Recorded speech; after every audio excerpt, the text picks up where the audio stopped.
우리는 가끔 가장 중요한 것을 가장 나중에 알게 되더라고요. 저는 그때 제가 꽤 괜찮은 사람인 줄 알았어요. 성공의 사다리 끝에 올라갔다고 생각했을 때 제가 발을 딛고 있던 건 누군가의 헌신으로 닦인 깨끗한 바닥이었더라고요. 안녕하세요. 그땐 마음을 몰랐다예요. 오늘 아주 특별한 이야기를 들려드리려고 해요. 살면서 사람 겉모습만 보고 함부로 판단했다가 나중에 쥐구멍이라도 찾고 싶을 만큼 부끄러웠던 적 혹시 있으신가요? 저는 있어요. 그것도 아주 뚜렷하게. 오늘 들려드릴 이야기는 앞만 보고 달리느라 소중한 걸 놓치고 살았던 한 젊은 엘리트 사원과 건물 구석에서 묵묵히 빗자루를 들었던 한 남자의 기적 같은 이야기예요. 감동 이야기 시작할게요. 저는 그 무렵 제 인생이 딱 원하는 방향으로 흘러가고 있다고 믿었어요. 28배 대기업 본사에 입사했고 입사 6개월 만에 신규 사업 기획팀에 발탁됐거든요. 주변에서는 다들 대단하다고 했고 팀장님은 저를 두고 우리 팀의 보물이라는 말을 입버릇처럼 하셨죠. 솔직히 말하면요. 그 칭찬이 당연하다고 생각했어요. 제가 노력했으니까, 제가 공부했으니까, 제가 남들보다 더 많이 준비했으니까 그런 생각들이 쌓이다 보니 어느새 저는 제 주변 사람들을 저도 모르게 등급으로 나누고 있었던 거더라고요.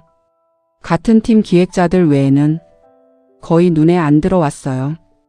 경비 아저씨들 얼굴은 1년이 지나도 몰랐고 청소하시는 분들이 지나가면 그냥 배경처럼 여겼던 거 있잖아요.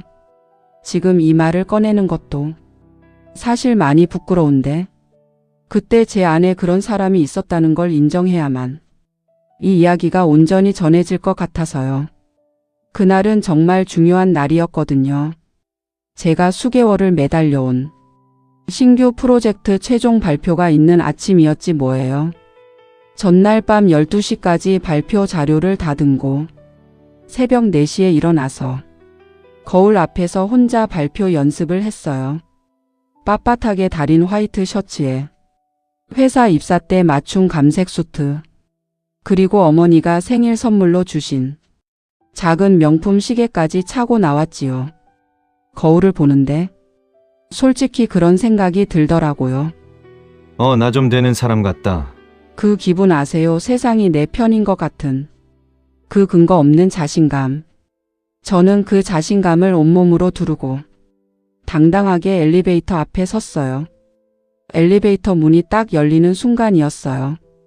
그런데 글쎄 바로 옆에 커다란 쓰레기통을 든 청소부 아저씨 한 분이 같이 타시는 게 아니겠어요? 낡은 하늘색 작업복 운동화 끝에 살짝 묻어있는 먼지 손등에 굵게 드러난 핏줄 아저씨는 눈을 마주치지 않고 조용히 엘리베이터 구석으로 들어오셨어요. 저는 순간 미간을 찌푸렸거든요. 아침부터 좋은 옷 입고 중요한 발표 가는 길인데 쓰레기 냄새가 날 것 같다는 생각이 확 들었던 거예요.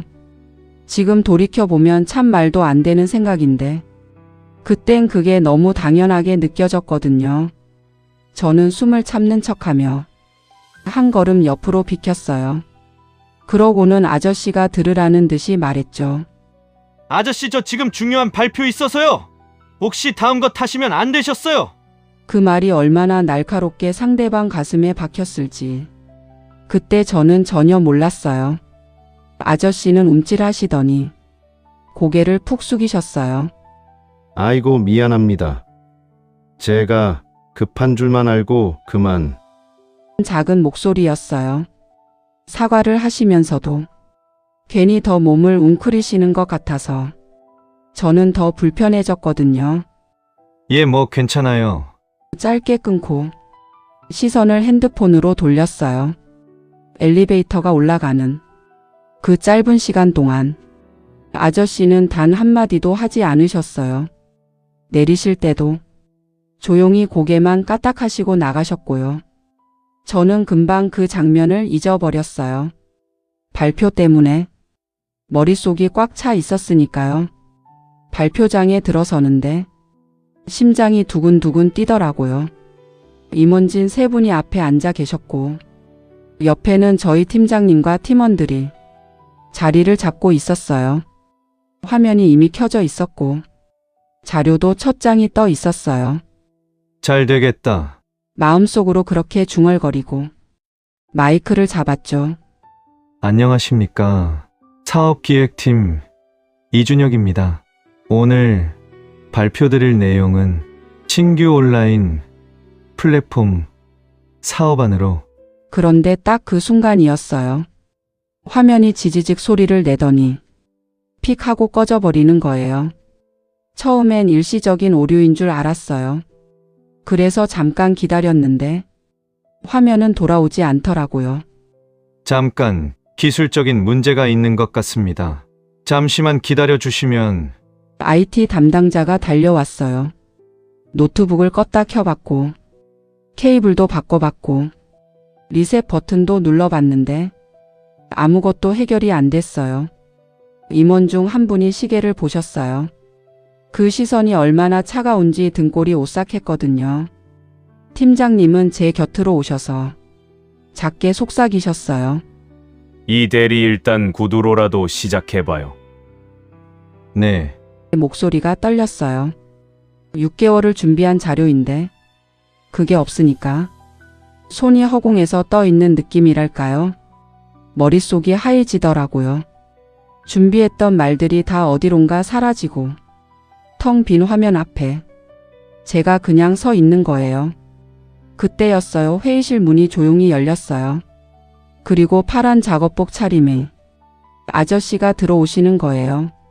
아까 엘리베이터에서 제가 핀잔을 줬던 그 청소부 아저씨요. 사람들이 웅성거렸어요. 아저씨, 지금 바빠요. 나중에 치우러 오세요. 누군가 손을 저으며 나가라는 신호를 보냈어요. 그런데 아저씨의 눈빛이 달랐어요. 아까 엘리베이터에서 고개를 숙이던 그 눈빛이 아니었거든요. 잠시만요. 이거 메인 서버 단자가 나간 것 같은데. 아저씨가 그렇게 말하며 배전반 쪽으로 걸어가셨어요. IT 담당자가 막으려 했는데 임원 한 분이 손을 들어 잠깐 기다려보자는 신호를 하셨어요. 아저씨는 작업복 안쪽 주머니에서 작은 드라이버를 꺼내셨어요. 그리고 배전반 옆 작은 패널 뒤쪽을 열더니 손가락으로 선들을 하나하나 짚기 시작하셨거든요. 그 손놀림이 얼마나 빠르고 정확한지 마치 수십 년을 이 기계와 함께 살아온 사람처럼 눈을 감아도 될 것 같은 손길이었어요. 여기 이 단자가 느슨하게 빠져 있었네요. 딸깍 소리가 났어요. 그리고 화면이 환하게 켜졌어요.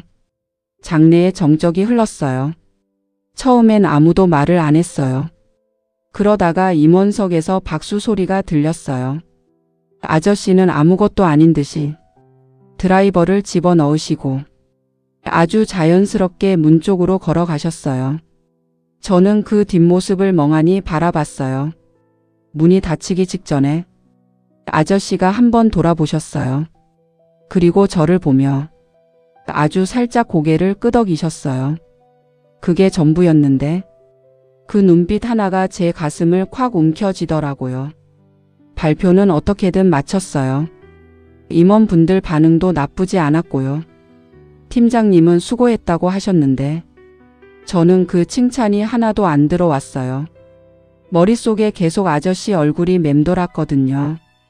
발표가 끝나고 나서 저는 아저씨를 찾아다녔어요. 건물 1층 청소 도구함 근처에서 아저씨를 만났어요. 아저씨는 빗자루질을 하고 계셨어요. 아무 일도 없었다는 듯이 조용하고 묵묵하게요. 저 아까 아저씨 덕분에 발표 잘 마쳤어요. 그리고 엘리베이터에서 제가 실례했습니다. 정말 죄송해요. 아저씨가 빗자루질을 멈추셨어요. 그리고 저를 한참 바라보시더라고요. 뭘 그걸 가지고 바쁜 사람이었구먼. 그게 다였어요. 그냥 다시 빗자루질을 하시는 거예요. 저는 뭔가 더 말을 해야 할 것 같은데 더 할 말이 없더라고요. 아저씨 혹시 전에 어디 계셨어요? 기계 쪽에 있으셨던 거 맞죠? 아저씨가 잠깐 멈추셨어요. 그리고 창밖을 보시더니 짧게 말씀하셨어요. 뭐 옛날 이야기지. 젊은이는 발표 잘했으면 됐어. 나중에 알게 된 이야기는 이래요. 아저씨 성함은 박현수 씨. 올해로 62살이셨어요. 1990년대 초반 이 나라 제조업이 한창 성장하던 시절 아저씨는 공장 자동화 설비를 설계하고 관리하던 엔지니어셨대요. 당시 기계를 만지는 사람들 중에서 아저씨의 손끝을 따라올 사람이 없었다고 같은 건물 경비 아저씨께서 나중에 제게 말씀해 주셨어요. 그런데 어느 날 공장에서 큰 사고가 났어요. 아저씨가 감독하던 설비 중 하나에서 문제가 생겼고 동료 한 명이 크게 다쳤어요. 설계 결함이 아니었고 운영상의 문제였지만 아저씨는 그 사고를 본인 탓으로 돌리셨대요. 더 일찍 점검했어야 했는데 내가 한 번만 더 확인했더라면. 그 자책이 아저씨를 갉아먹었나 봐요. 결국 아저씨는 회사를 나오셨고 한동안 아무것도 안 하고 지내셨다가 이 건물 청소 일을 자원하셨대요. 이유가 참 뭉클했어요. 내가 만든 기계들이 돌아가는 소리 듣고 싶어서.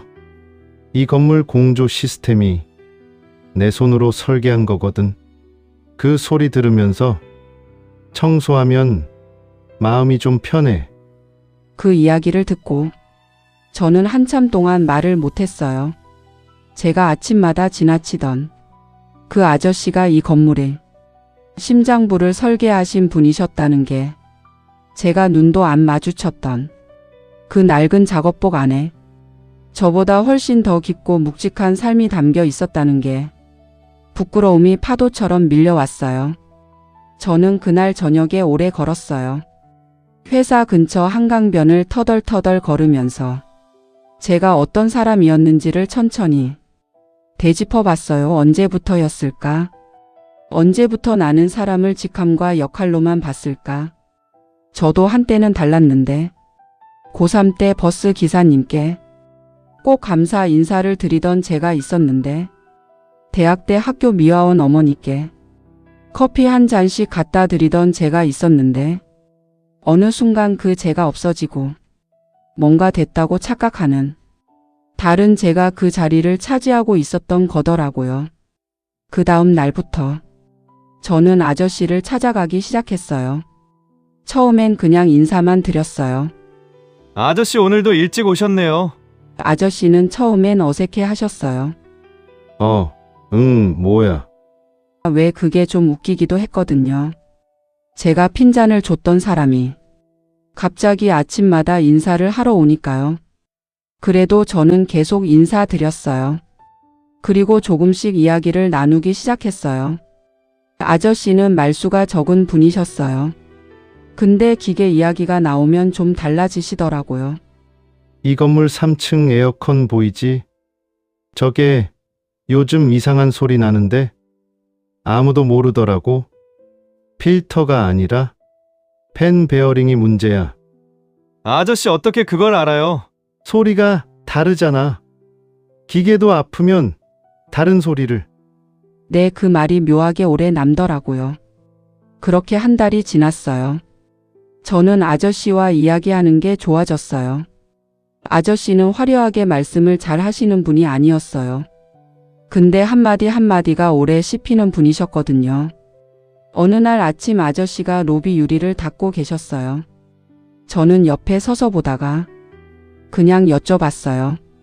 아저씨, 후회 안 하세요? 지금 이렇게 청소하시는 거요. 아저씨 실력이면 얼마든지 다시 현장에 나가실 수 있을 것 같은데. 아저씨가 유리를 닦던 손을 멈추셨어요. 후회. 그게 참 웃긴 게 내가 청소를 할 때 후회가 없어. 그게 무슨 말이에요? 엔지니어 할 때는 맨날 후회했어. 더 잘했어야 하는데, 더 빨랐어야 하는데, 그런데 지금은 이 유리 닦고 나면 그냥 깨끗하잖아. 그게 다야, 현수. 근데 그게 좋더라고. 그 말이 저한테 얼마나 크게 와 닿았는지. 저는 항상 결과를 위해 달렸거든요. 발표가 잘 돼야 다음이 있고, 성과가 나야 인정을 받고, 인정을 받아야 승진을 하고, 그 사이클 안에서 저는 늘 불안했거든요. 지금 잘하고 있는 건지, 이게 맞는 방향인지, 내가 충분한지. 근데 아저씨는요, 유리를 닦으면 깨끗하다고 하셨어요. 그게 좋다고 하셨어요. 그 단순함이 저한테는 굉장히 낯설었어요.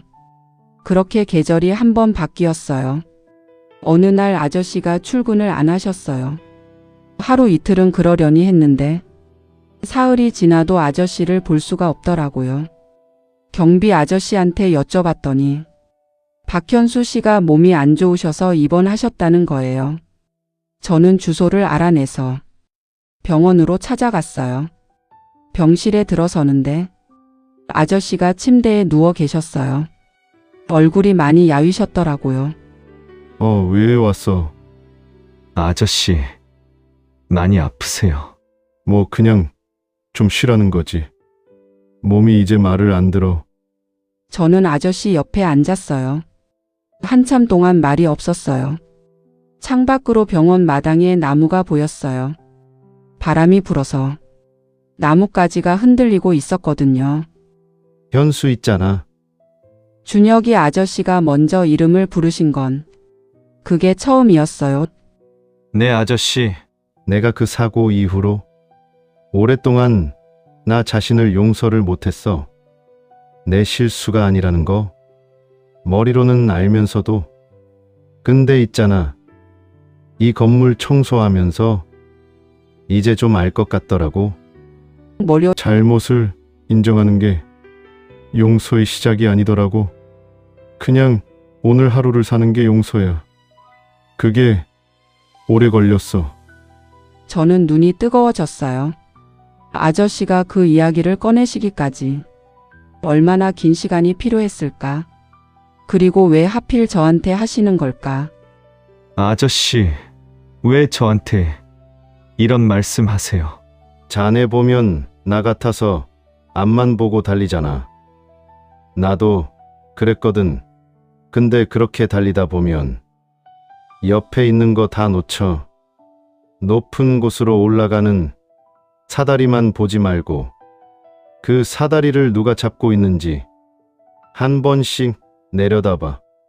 그래야 진짜 대장이 되는 법이야.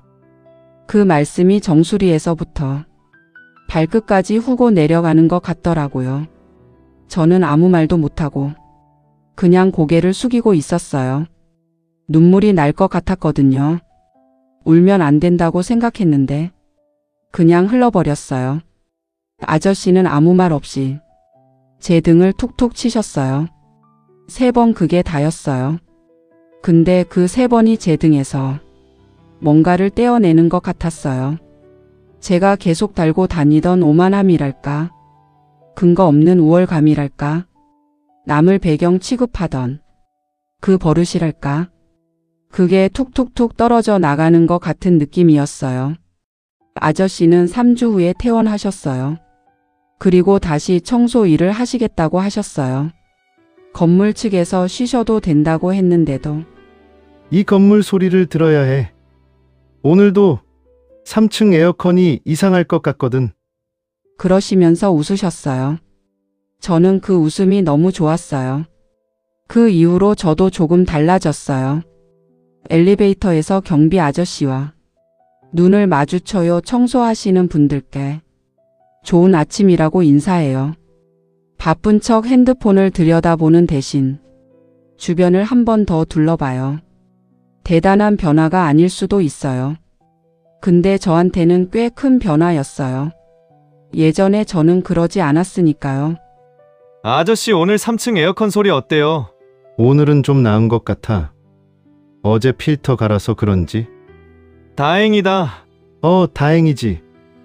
그 짧은 대화가 참 따뜻했어요. 아저씨는 그 뒤로도 계속 그 건물에 계셨어요. 저도 2년을 더 다니다가 다른 팀으로 이동하게 됐어요. 마지막 날 아저씨께 인사를 드리러 갔어요. 아저씨, 저 오늘 마지막 날이에요. 다른 곳으로 가게 됐어요. 그래, 잘 됐네. 그동안 감사했어요. 아저씨 덕분에 많이 배웠어요. 아저씨는 빗자루를 세워 놓으시고 저를 보셨어요. 나는 아무것도 안 가르쳤는데 아니에요, 많이 가르쳐 주셨어요. 아저씨가 잠깐 눈을 내리깔더니 작게 웃으셨어요. 가서도 사람 잘 봐. 겉이 아니라. 안을 그 말씀을 들고 저는 건물을 나왔어요. 거리를 걸으면서 그날 아침이 생각났어요. 엘리베이터 앞에서 빳빳한 셔츠를 입고 세상의 중심인 척 당당하게 서 있던 그 아침, 그때 제가 조금만 달랐더라면 어땠을까 싶기도 했어요. 근데 또 이런 생각도 들더라고요. 그렇게 부끄러운 짓을 했기 때문에 아저씨와 제대로 마주할 수 있었던 건 아닐까? 완벽한 사람이었다면 오히려 아무것도 못 느꼈을 수도 있으니까요. 저는 지금도 가끔 그 엘리베이터를 탈 때면 생각해요. 지금 이 자리 이 순간에 나는 누구를 배경으로 만들고 있지는 않은가? 내가 지나치는 사람들 중에 내가 알지 못하는 깊이를 가진 분이 또 계시지는 않은가?